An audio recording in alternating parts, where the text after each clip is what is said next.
दीदी के चरणों में संसार, जब छोटे भाई ने अपना सब कुछ समर्पित किया। पार्ट 4। अंजलि की आंखों में भक्ति की लौ जल उठी।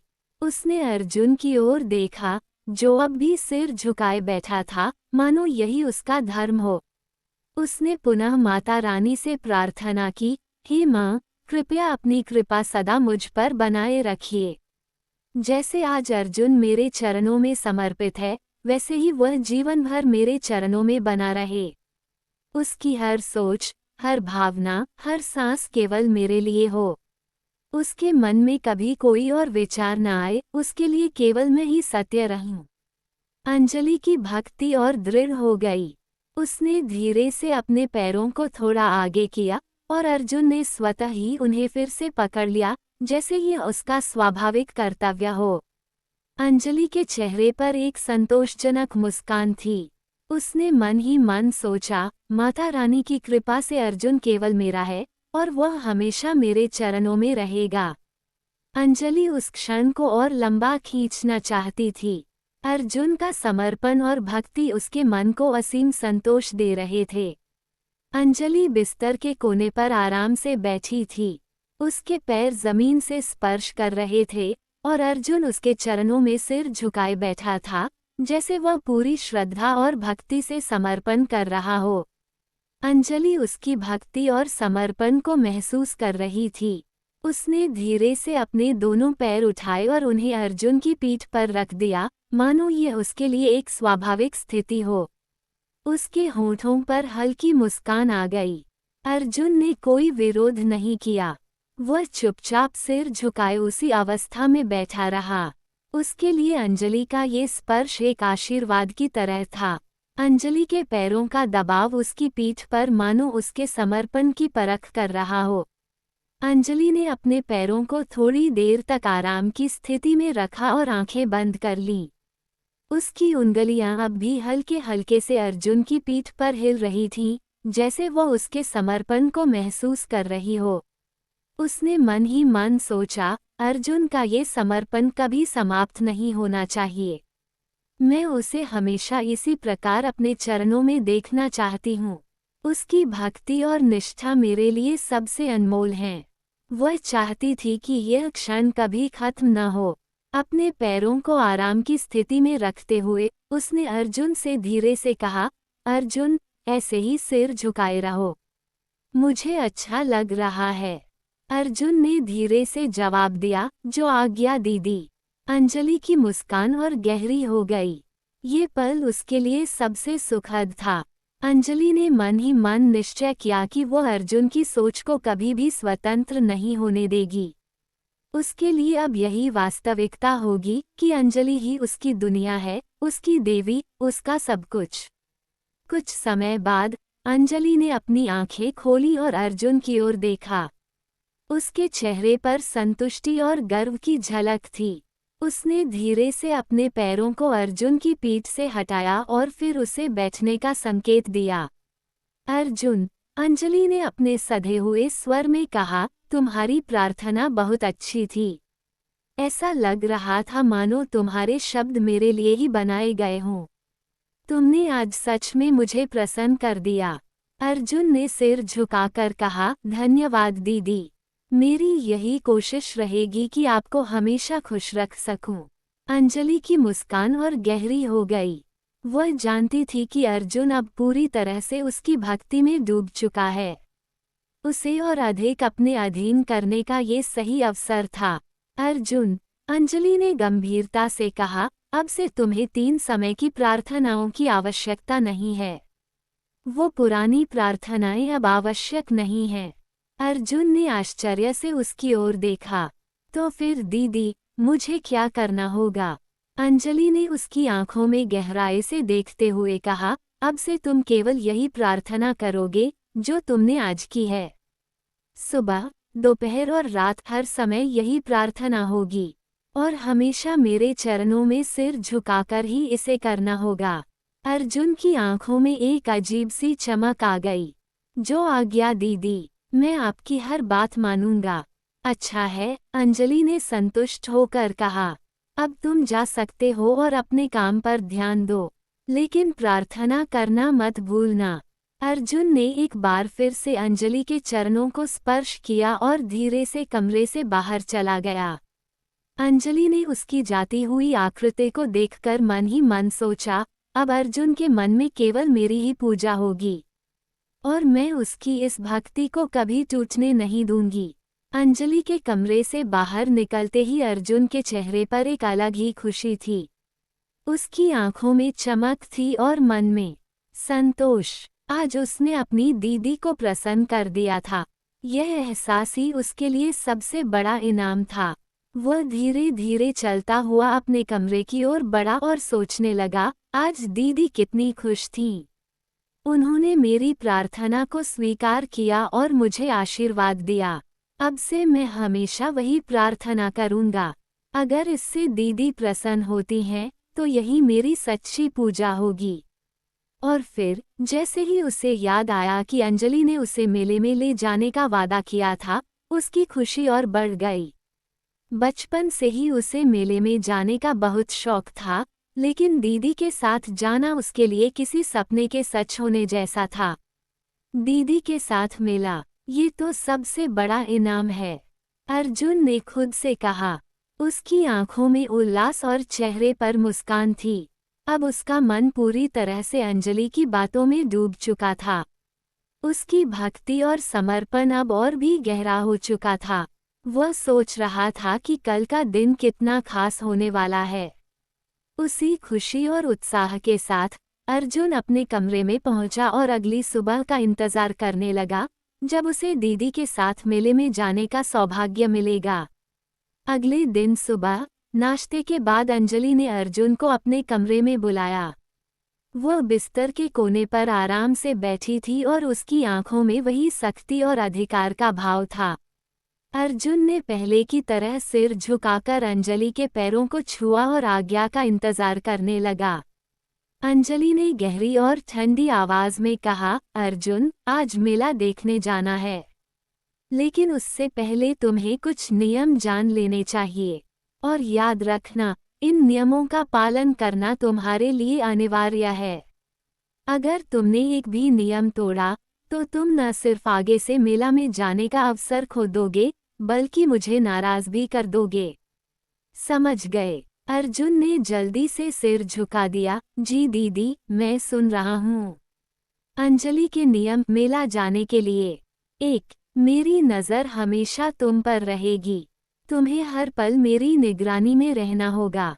2. तुम्हारी नज़रें सिर्फ मुझ पर ही रहनी चाहिए, इधर उधर देखने की ज़रूरत नहीं है। 3. बिना मेरी अनुमति के किसी से बात नहीं करोगे, चाहे कोई परिचित हो या अनजान। 4. अगर कोई तुम्हें कुछ खाने या पीने के लिए दे, तो उसे तुरंत मना कर देना है। बिना मेरी इजाज़त कुछ नहीं लोगे। 5. कहीं भी जाने से पहले मुझसे पूछोगे, बिना बताए कोई कदम नहीं बढ़ाओगे। 6. मेरे पीछे पीछे चलना है। अगर मैंने रुकने को कहा, तो वहीं रुक जाओ। 7. अगर मैं किसी से बात कर रही हूँ, तो चुपचाप खड़े रहना है। बीच में बोलने की कोशिश मत करना। 8. अगर मैंने तुम्हें कुछ सामान लाने को कहा, तो बिना कोई सवाल किए तुरंत लाना है। 9. मेरे आदेश को तुरंत मानना है, चाहे जो भी हो। किसी भी परिस्थिति में आदेश का उल्लंघन नहीं करना। 10. अगर कोई गलती हुई या कोई नियम तोड़ा, तो सख्त सज़ा मिलेगी। मैं तुम्हें थप्पड़ भी मार सकती हूँ, डांट सकती हूँ, या डंडे से भी पीट सकती हूँ। 11. मेरे पैर धोने या जूते पहनाने के लिए कहूँ, तो तुरंत करो। कोई बहाना या देरी बर्दाश्त नहीं। 12. मेले में अगर मैंने कुछ खरीदने को कहा, तो बिना कोई सवाल किए वही चीज़ लेनी है। 13. अगर किसी ने कुछ पूछ लिया, तो पहले मेरी तरफ देखना। मैं इजाज़त दूंगी, तभी जवाब देना। 14. मेले में किसी भी हाल में शर्मिंदगी या अपमान सहन नहीं करूंगी। अगर तुमने मेरी इज्जत पर कोई आंच आने दी, तो सज़ा बहुत कड़ी होगी।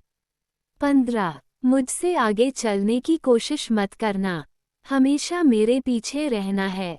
अंजलि कड़क स्वर में, अगर किसी भी नियम का उल्लंघन हुआ तो सजा इतनी कड़ी होगी कि याद रखोगे, समझे? अर्जुन ने सिर झुकाते हुए कांपती आवाज में कहा, हाँ दीदी, मैं समझ गया। मैं आपकी हर बात का पालन करूंगा, कोई भी नियम नहीं तोड़ूंगा। आप जैसा कहेंगी मैं वैसा ही करूंगा। उसकी आंखों में डर साफ झलक रहा था, लेकिन साथ ही अंजलि को खुश करने की इच्छा भी थी। अर्जुन, मैं तुम्हें एक आखिरी बार समझा रही हूँ। मेरे सारे नियम तुम्हारे भले के लिए हैं और ये देखने के लिए कि तुम्हारी भक्ति और समर्पण कितने गहरे हैं। लेकिन अगर तुमने मेरी बातों को हल्के में लिया या मेरे नियमों का उल्लंघन किया, तो सजा इतनी कठोर होगी कि तुम उसे कभी भूल नहीं पाओगे। अंजलि ने अपनी आंखों में कठोरता लाते हुए कहा, तुम्हारे लिए मैं ही सब कुछ हूँ, तुम्हारी दीदी, तुम्हारी गुरु और तुम्हारी देवी। मेरी आज्ञा से बढ़कर तुम्हारे लिए कुछ भी नहीं होना चाहिए। अगर तुम मेरी दी हुई सजा को सहने के लिए तैयार नहीं हो, तो तुम्हारे पास केवल एक ही विकल्प है, मेरे हर नियम का पालन करना, बिना किसी भूल के।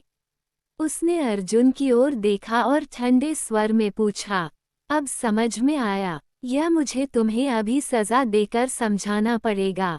अर्जुन ने सिर झुकाकर कांपते हुए कहा, जी दीदी, मैं हर नियम का पालन करूंगा। अंजलि ने संतोष की मुस्कान के साथ उसकी ओर देखा। वह थोड़ी देर रुकी और गंभीरता से बोली, तुम्हें समझना होगा कि मेरी हर आज्ञा का पालन करना तुम्हारा कर्तव्य है। अगर तुमने मेरी मर्यादा या मेरे विश्वास को ठेस पहुंचाई, तो मैं तुम्हें इतना कठोर दंड दूंगी कि तुम्हें अपनी गलती का एहसास जीवन भर रहेगा। उसने अर्जुन की आंखों में झांकते हुए कहा, ये तुम्हारे लिए आखिरी चेतावनी है।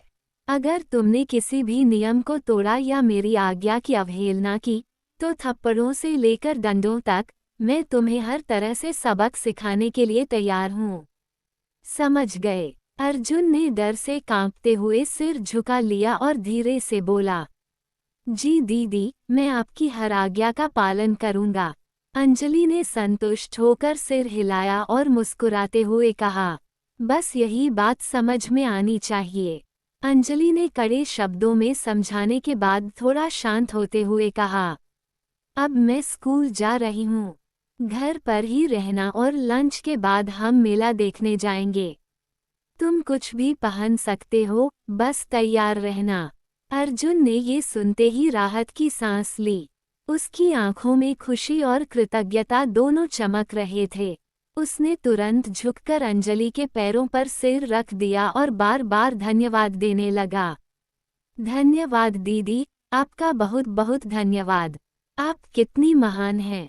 आप जैसी दीदी मिलना मेरे लिए सौभाग्य की बात है। अंजलि उसकी भक्ति से प्रसन्न होकर हल्की मुस्कान दी। उसने अपने पैरों को थोड़ी देर तक वहीं रहने दिया, मानो अर्जुन की भक्ति का रसपान कर रही हो। फिर उसने धीरे से कहा, ठीक है, अब जाओ और तैयार करो। और याद रखना, कोई भी गलती मत करना, समझे? अर्जुन ने सिर झुकाकर तुरंत सहमति दी, जी दीदी।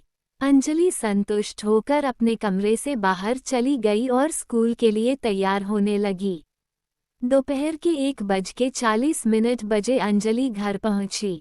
जैसे ही अर्जुन ने गेट पर उसकी आहट सुनी, वह तेजी से दौड़ता हुआ वहां पहुंचा। गेट पर पहुंचते ही वह तुरंत झुक गया और प्रार्थना के लिए अंजलि के पैरों की ओर सिर बढ़ाने लगा। लेकिन अंजलि ने उसे बीच में ही रोकते हुए सख्त आवाज में कहा, अंदर आओ। यहाँ नहीं। अर्जुन तुरंत उठ खड़ा हुआ और उसके पीछे पीछे घर के अंदर चला गया। अंजलि सीधे ड्राइंग रूम में गई और कुर्सी पर बैठ गई। आराम से बैठने के बाद उसने अपने पैर जमीन पर टिकाए और ठंडे स्वर में कहा, अब शुरू करो। अर्जुन ने बिना समय गंवाए तुरंत उसके पैरों के पास जमीन पर बैठकर सिर झुका लिया। उसकी आवाज में पूरी निष्ठा और समर्पण था। हे दीदी, जगत की स्वामिनी, मेरी मार्गदर्शक और मेरे जीवन की सबसे ऊंची शक्ति, आप ही मेरा धर्म हो, आप ही मेरा कर्तव्य। आपकी कृपा और आदेश ही मेरे जीवन का मार्गदर्शन करते हैं। आपकी सेवा करना और आपकी प्रसन्नता में ही मेरा समर्पण है। आप मेरी आराध्य हो, मेरे हर विचार और क्रिया की आधारशिला। हे सर्वशक्तिमान दीदी, आपकी कृपा के बिना मेरा अस्तित्व शून्य है। आपकी इच्छा ही मेरे जीवन का उद्देश्य है। कृपया मुझे आशीर्वाद दें कि मैं सदैव आपकी सेवा और भक्ति में लीन रह सकूं। मेरे हृदय और आत्मा में केवल आपका वर्चस्व हो। मैं आपके चरणों में अपने सारे विचार और समर्पण समर्पित करता हूँ। आपकी आज्ञा मेरे लिए परम धर्म है। आपकी कृपा और आदेश ही मेरा मार्गदर्शन करते हैं। कृपया मुझे आशीर्वाद दें कि मैं आपकी सेवा में निरंतर समर्पित रह सकूं और आपके आदेशों का पालन कर सकूं। आप ही मेरी स्वामिनी हैं, आप ही मेरी संसार की देवी हैं। आपका आशीर्वाद और प्रेम ही मेरे जीवन का सबसे बड़ा पुरस्कार है। अर्जुन की प्रार्थना सुनकर अंजलि के चेहरे पर हल्की मुस्कान आई। उसकी भक्ति और समर्पण उसे प्रसन्न कर रहा था। कुछ पलों तक उसे चुपचाप निहारने के बाद अंजलि ने सर्द स्वर में कहा, अब मेरे जूते उतारो। अर्जुन ने तुरंत सिर उठाया और दोनों हाथों से धीरे धीरे अंजलि के पैरों से जूते निकालने लगा। उसकी हर हरकत में आदर और विनम्रता झलक रही थी। जब उसने दोनों जूते उतार दिए तो उसने सिर झुकाकर अंजलि के पैरों को छुआ और वहीं नीचे बैठ गया, जैसे कि वह सिर्फ अंजलि की सेवा में समर्पित था। अंजलि ने अपनी कुर्सी पर आराम से बैठते हुए अर्जुन की ओर देखा और ठंडी आवाज में कहा, जूते तो उतार दिए, मेरे पैरों से मुझे भी उतारो। क्या इतनी छोटी बात भी समझ नहीं आती तुम्हें? अर्जुन की आंखों में हल्की घबराहट उभरी। उसने जल्दी से सिर हिलाया और पूरी निष्ठा से अंजलि के पैरों के पास जाकर अपने दोनों हाथों से धीरे धीरे उसके मोजे उतारने लगा। उसके हाथ कांप रहे थे, लेकिन उसकी भक्ति और समर्पण में कोई कमी नहीं थी। जब उसने अंजलि के दोनों पैरों से मोजे उतार दिए तो उसने सिर झुकाकर उनके पैरों को छुआ और वहीं नीचे बैठ गया। अंजलि ने उसे गहरी नजरों से देखा और फिर सख्त स्वर में कहा, अब नीचे झुको अच्छे से। मैं अपने पैर तुम्हारी पीठ पर रखना चाहती हूँ।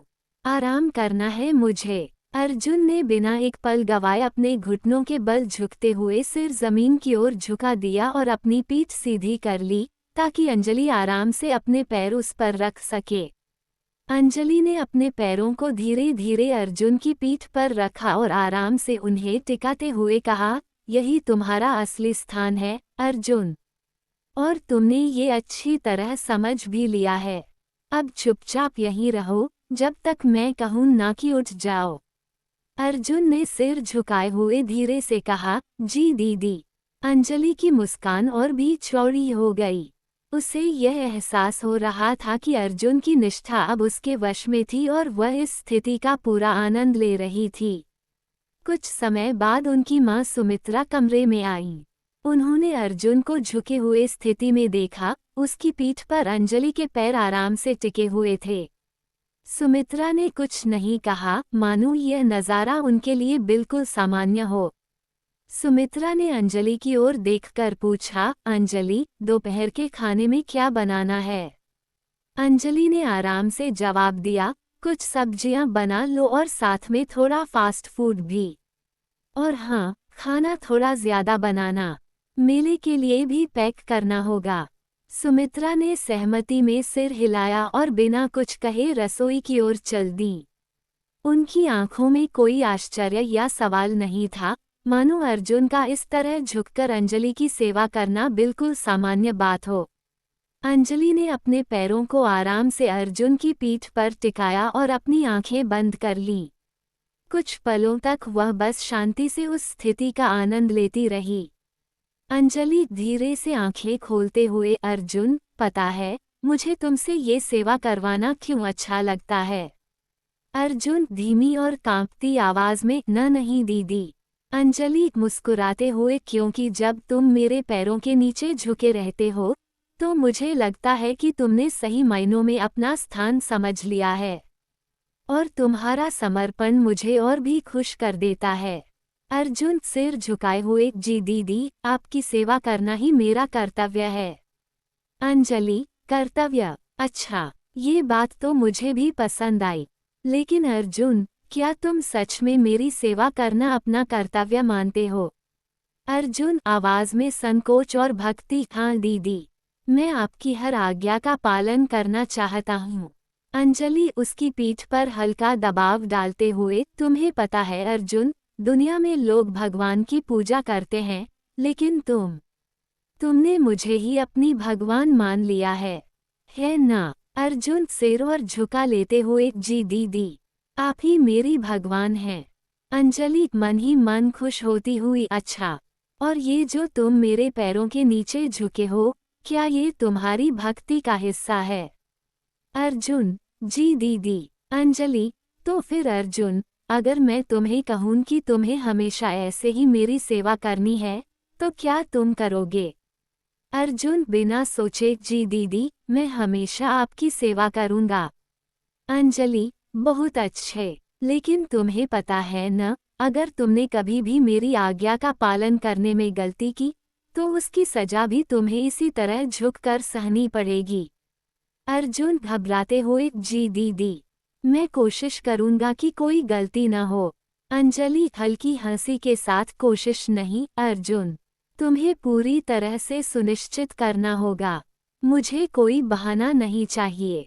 और हाँ, अगर तुमने कोई गलती की तो क्या होगा? अर्जुन धीमी आवाज में, आप मुझे सजा देंगी। अंजलि, और वो सजा कैसी होगी अर्जुन सिहरते हुए, आप मुझे मार सकती हैं, थप्पड़, डंडे या जो भी आपको सही लगे। अंजलि संतुष्टि से, बिल्कुल सही, तुम अब समझ रहे हो। अर्जुन, जी दीदी। अंजलि, अच्छा अर्जुन, अब ये बताओ, अगर कोई तुमसे मुझसे बिना पूछे बात करने की कोशिश करे तो? अर्जुन जल्दी से, मैं किसी से बात नहीं करूँगा दीदी, सिर्फ आपसे आज्ञा मिलने पर ही बात करूँगा। अंजलि, बहुत अच्छे, और अगर कोई तुम्हें कुछ खाने या पीने को दे? अर्जुन, मैं कुछ नहीं लूँगा दीदी।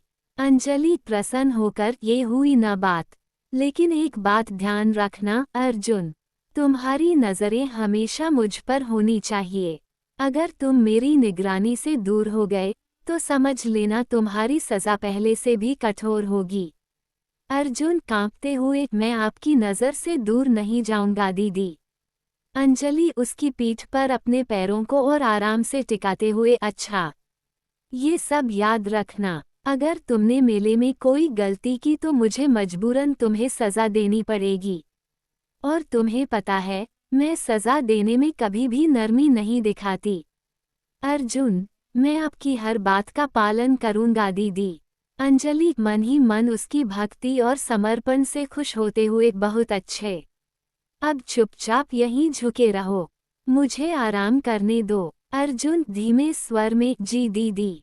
जब अंजलि को थोड़ी राहत महसूस हुई, तो उसने धीरे से अपने पैर अर्जुन की पीठ से हटा लिए। फिर वह अपने सामान्य अधिकारपूर्ण स्वर में बोली, ठीक है अर्जुन, अब तुम जा सकते हो। जाओ और मेले के लिए तैयार हो जाओ। खाना खाने के बाद हम निकलेंगे। अर्जुन ने तुरंत सिर झुकाकर कहा, जी दीदी। वह जल्दी से उठ खड़ा हुआ और कमरे से बाहर निकल गया। उसके चेहरे पर उत्साह और घबराहट का मिला जुला भाव था। आज का दिन उसके लिए विशेष था, न केवल मेले में जाने का मौका बल्कि अंजलि दीदी की प्रसन्नता प्राप्त करने का अवसर भी। अंजलि अपने कमरे में गई और एक खूबसूरत ड्रेस पहनने लगी। उसने हल्के गुलाबी रंग की साड़ी के साथ एक सुंदर ब्लाउज पहना, जो उस पर बेहद आकर्षक लग रहा था। तैयार होने के बाद उसने आईने में खुद को निहारा और हल्की मुस्कान के साथ संतुष्ट हो गई। फिर उसने दरवाजे की ओर मुड़कर आवाज लगाई, अर्जुन इधर आओ। अर्जुन जल्दी से कमरे में दाखिल हुआ। वो कुर्ता पजामा पहने हुए था, जो उस पर काफी अच्छा लग रहा था। अंजलि ने उसे ध्यान से देखा और सिर हिलाते हुए मुस्कुराई, आज तो तुम काफी अच्छे लग रहे हो अर्जुन। कुर्ता पजामा तुम्हें सूट करता है। अर्जुन ने उसकी तारीफ सुनकर सिर झुका लिया और धीमे स्वर में कहा, धन्यवाद दीदी। अंजलि ने अपनी ओर देखा और मुस्कुराते हुए कहा, अर्जुन, मुझे तुम्हारी मदद चाहिए। यहाँ अलमारी में कई तरह की हील्स और जूतियाँ रखी हैं। मैं चाहती हूँ कि तुम एक एक करके उन्हें निकालो और मेरे पैरों में पहनाओ। जो मुझे पसंद आएगी वो मैं चुन लूंगी। समझ गए? अर्जुन ने सिर झुकाकर सहमति जताई, जी दीदी। अंजलि ने इशारे से अलमारी की ओर दिखाया, वहाँ निचले शेल्फ में मेरी हील्स और जूतियाँ रखी हैं। सब निकालो और एक एक करके मेरे पैरों में पहनाते जाओ। अर्जुन ने जल्दी से अलमारी खोली और अंदर रखे सैंडल, हील्स और जूतियाँ बाहर निकालने लगा। उसने उन्हें पंक्ति में सजाकर रखा और फिर एक जोड़ी लाल रंग की ऊंची एड़ी की सैंडल उठाए। वह धीरे से अंजलि के पैरों के पास बैठ गया और नर्म हाथों से उसकी एड़ी को पकड़ा। फिर ध्यान से उसके पैरों में सैंडल पहनाने लगा। अंजलि आराम से बिस्तर के किनारे बैठी हुई थी, अपने एक पैर को थोड़ा ऊपर उठाए हुए ताकि अर्जुन को पहनाने में आसानी हो। जब सैंडल पहन गई तो उसने अपने पैरों को घुमाकर देखा, फिर धीरे से कहा, नहीं, ये ठीक नहीं लग रही। दूसरी लाओ। अर्जुन ने बिना कोई सवाल किए दूसरी हील उठाई, जो काले रंग की और पतली एड़ी वाली थी।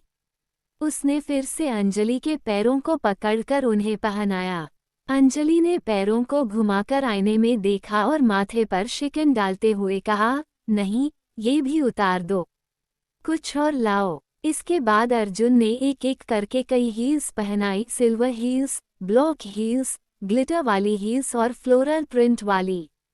लेकिन हर बार अंजलि असंतुष्ट ही होती। अर्जुन का चेहरा अब थोड़ी घबराहट से भरने लगा था। उसके हाथ भी कांप रहे थे कि कहीं अंजलि नाराज न हो जाए।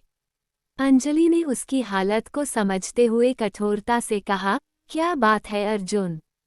इतनी जल्दी घबरा गए? ये तुम्हारा काम है और तुम्हें इसे अच्छे से करना चाहिए, समझे? अर्जुन ने जल्दी से सिर झुकाकर कहा, जी दीदी, मैं और कोशिश करूँगा। अब उसकी जूतियों की बारी थी। अर्जुन ने अलमारी से एक सुनहरे रंग की जूती निकाली, जो कढ़ाई और मोतियों से सजी हुई थी। उसने झुककर बहुत ही आदरपूर्वक उसे अंजलि के पैरों में पहनाने की कोशिश की। अंजलि ने अपनी एड़ी को थोड़ा ऊंचा उठाया ताकि उसे पहनाने में आसानी हो। जब जूती पूरी तरह पहन ली गई, तो उसने अपने पैरों को घुमाकर देखा। उसकी आंखों में चमक आ गई।